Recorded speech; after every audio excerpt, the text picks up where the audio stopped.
excongresista Michael Urtecho, quien luego de casi 10 años, 9 años de haber comenzado este caso con una denuncia, ha sido sentenciado a 22 años y 5 meses de prisión, 28 para su esposa, o son 24, 28 para su esposa, para conversar sobre esta pena, si es que es excesiva o es correcta, qué significa esto como precedente para el futuro. Nos acompaña Juan Carlos Portugal, abogado penalista. Juan Carlos, buenas noches y gracias por estar en Mundo Paralelo. Gracias por la invitación.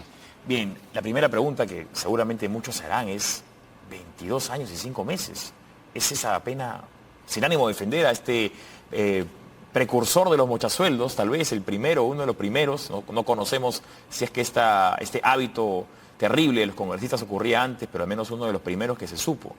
Sin ánimo de defender a este señor Michael Urtecho, ¿son 22 años justos para este crimen? Es el primer caso judicializado y con sentencia. Hay, por supuesto, numerosos casos, incluso en este quinquenio legislativo, a propósito de casos similares. Pareciera excesiva la pena, sin embargo, no se le ha sentenciado solamente por el delito de concusión respecto a 3 personas, porque se le ha extinguido por la ley Soto, así calificada, respecto a 2 hechos, sino que también se le ha sumado la pena por ser autor del delito de enriquecimiento ilícito. Entonces tienes un concurso de delitos que sumados llegan a 22 años y 5 meses. Y en el caso de su pareja, se le ha agregado además el delito de apropiación ilícita, con lo cual son 3 delitos y la suma, por supuesto, de la pena es la que tú has señalado. Pero, a ver, me gustaría entender cómo determina la Fiscalía la cantidad de años que pide y cómo determina el Poder Judicial finalmente la cantidad de años, ¿no? Porque hemos visto, y voy a hacer esta comparación, que es terroristas, como Lori Berenson, fue sentenciada a 20 años, salió a los 15 años. Dicho sea de paso, esta nota que estoy viendo de un diario español, cuyo nombre no voy a mencionar, pero es de ese país, para que quede bien claro, se refiere a esta terrorista como una joven que fue condenada por pertenecer al movimiento revolucionario Tupac Amaru. No mencionan terrorista, no mencionan terrorismo. Bien, eso lo dejamos para otro momento. Volvamos a la realidad con el señor Michael Urtecho, pero nuevamente, una terrorista es sentenciada a 20 años y sale finalmente a los 15. Ese señor se le da 22 y a su esposa 28. ¿Cómo equilibras eso? O casos de homicidio calificado, 25 años, en el caso de Alberto Fujimori, o en casos de los escuadrones de la muerte, que la pena llega incluso hasta los 22 y 26 años. Pero hay una respuesta. Sucede que respecto al delito de concusión hay una pena, y son respecto de 3 hechos. Se ha sumado por cada hecho, y respecto al delito de enriquecimiento ilícito, en el caso del excongresista, también se le ha sumado esa pena. La pena está fijada en un máximo de esta en el Código Penal por cada delito. Entonces nuestra legislación o el juez más propiamente no puede hacer discreción de establecer parámetros ni mínimos, salvo existan atenuaciones privilegiadas que no las hay en el caso, ni tampoco máximos fuera del marco de la ley. Y lo que ha hecho la Sala Penal Especial en primera instancia, esto todavía está irresoluto a nivel de un recurso de apelación que seguramente presentará la defensa de ambos sentenciados, es hacer esa suma por hechos, por ambos delitos, y en el caso de Claudia, de la cómplice del excongresista, un tercer hecho por apropiación ilícita. Y la suma de ellos, que la determina el propio delito, ha llegado a 22 años y 5 meses en el caso de Michael Urtecho. Viendo el tuit del señor Víctor Reyes Parra, dice, pero sentencia recién será efectiva si se confirma. ¿Cuál es el procedimiento penal que sigue a partir de ahora? En el caso de que efectivamente el señor Urtecho apele. El día de hoy ha habido una lectura resumida de las decisiones más importantes de por qué es que lo condena. Bien, eso es lo que se denomina comúnmente como en el sentido resumido del fallo. En definitiva, ¿cuáles son las principales razones por las que vas a ir preso? Y vas a pagar determinada reparación civil. La siguiente audiencia se va a dar la lectura definitiva del fallo, que seguramente se extenderá por 5 o 6 horas, como comúnmente es la lectura de sentencias en estos casos en nuestro país. Desde ahí, la defensa tiene 5 días hábiles para presentar un recurso de apelación. El artículo 401 del Estatuto Procesal Penal establece la denominada provisionalidad de la condena. Es decir, que frente a determinados casos, a discreción el juez puede determinar que se suspende la efectividad de la pena. Para explicarlo de forma más sencilla, no van presos, no van a un establecimiento penitenciario hasta que la sala de apelaciones resuelva. A mí me parece que lo que han hecho es determinar la situación patológica que tiene Michael Urtecho. Es una situación bastante médicamente muy difícil, y en el caso se ha extendido también a su pareja, porque ella es quien la habita, es quien la conduce, quien es la que actúa en condición de garante. Entonces esa situación me parece que ha pesado y también principalmente porque han sido sumisos a un arraigo siempre virtual, han estado siempre presentes en sus audiencias y en ese sentido los jueces han determinado que con impedimento de salida como regla de conducta satisface mantenerlos en el país hasta que la Sala Penal de Apelaciones resuelva confirmando o anulando la decisión. Sobre la condición patológica que menciona ese señor, justamente tiene hipotonía muscular, una enfermedad que le impide caminar desde los 2 años. ¿Eso podría permitir que el señor acudiera a una vigilancia electrónica personal, como lo indica el artículo 29A del Código Penal? Es posible, pero por la magnitud de la pena no alcanza. Pero el sistema penitenciario tiene la capacidad para poder sostener o darle la ayuda necesaria a una persona con las características patológicas que tiene el señor Urtecho. Conozco los establecimientos penitenciarios y no hay uno solo en el país que tenga la habitabilidad propia para una persona en estas condiciones. Porque tendría que estar además acompañado de un agente penitenciario de forma permanente para sus desarrollos y servicios y necesidades básicas.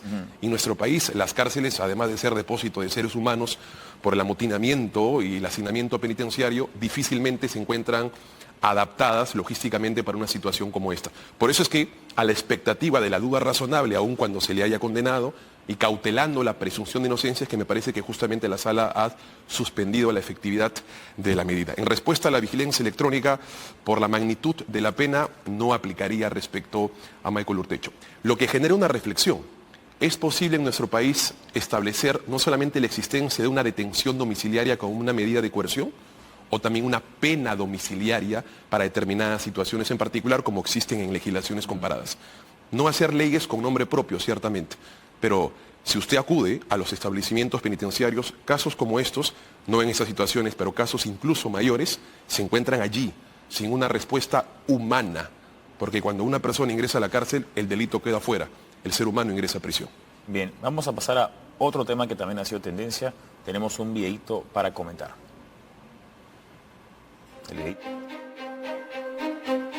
El asesor depredador. Marvin Yanini Gómez González, más conocida como Tiffany Gómez y ex asesora de Susel Paredes, hoy fue sentenciada a cadena perpetua por abusar sexualmente de menores de edad. Marvin les ofrecía dinero con pago de 20 y 40 soles, para luego agredir sexualmente a estos menores. La inescrupulosa Susel, quien convivió en su despacho con este depravado, nunca dijo nada, y cuando tuvo la oportunidad de hacer público este caso, simplemente la encubrió. Veíamos entonces que el ex asesor de Susel Paredes ha sido condenado a cadena perpetua. ¿Qué dice la ley peruana sobre estos casos, el caso de violación a menores? Son menores de 14 años y por tanto no tienen, en la perspectiva de nuestra dogmática penal, de nuestra legislación más propiamente, actitud de libertad para desarrollarse sexualmente. Sí. Y al no tener esa condición las hacen valetudinarias, las hacen personajes o sujetos de especial vulnerabilidad. Por eso es que el agravante radica cuando se trata de menores de 14 años que no tienen ese estatus abierto de libertad o decidir sexualmente sobre su organismo. Y sobre todo porque han sido sujetos a engaños y actos violentos, de tal forma que ha habido no solamente un acto de amenaza, sino también un acto de inducción y también de violencia. Y al tratarse de una pluralidad de víctimas, con el conocimiento instructivo que este tiene, es un profesional, no es una persona sin instrucción, es que la sentencia llega a la cadena perpetua. Voy a vaticinar que algunos sectores van a pedir o abogar para que esta persona, que se autopercibe como mujer, termine yendo a un centro penitenciario para mujeres. ¿Es eso posible en el Perú? Han habido decisiones de nuestro Tribunal Constitucional en donde incluso de las Cortes Superiores en el país, en donde se ha resuelto que en virtud a cómo decide su orientación sexual, es perfectamente posible que puedas situarte en un ámbito vinculado a él.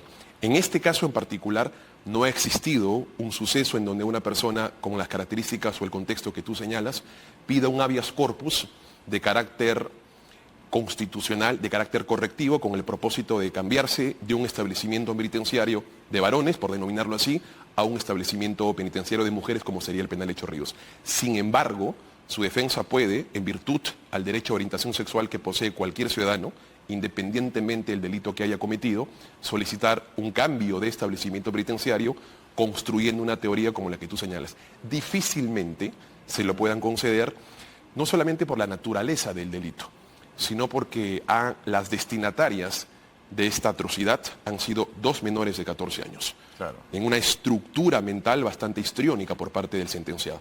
Bien. De tal fuerte que una pena de cadena perpetua, por las características que te he mencionado, ha sido asesor de una parlamentaria, la instrucción es bastante ontológica, ha sido asesor del Congreso de la República, lo que significa que tiene una instrucción superior bastante intelectual o cuanto menos no sesgada. Vamos a leer lo que dice la parlamentaria Susi Paredes al respecto.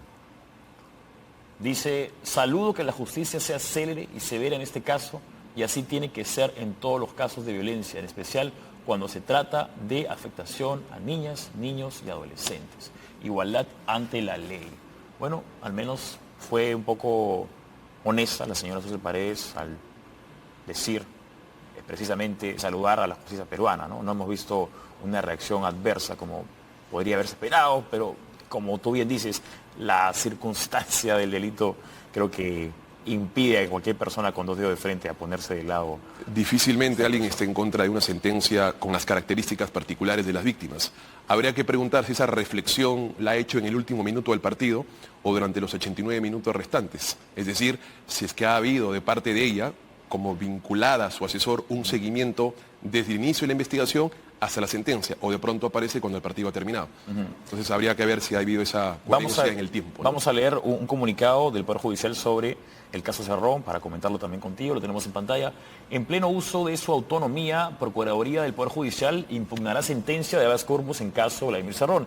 En aras de la defensa jurídica del Estado, la Procuraduría Pública del Poder Judicial impugnará el fallo expedido en primera instancia por el tercer juzgado especializado en lo constitucional de la Corte Superior de Lima, que declaró fundado en parte un proceso de habeas corpus presentado por el investigado Vladimir Cerrón Rojas. En consecuencia, la resolución antes citada no es definitiva y será revisada en segunda instancia por una sala superior del referido distrito judicial. La sentencia de habeas corpus en mención declaró nula una sentencia emitida por la Sala Penal de Apelaciones Transitorias de la Corte Superior, así como el auto, resolución de calificación de la casación número tal Junín, emitida por una Sala Penal Transitoria de la Corte Suprema de Justicia.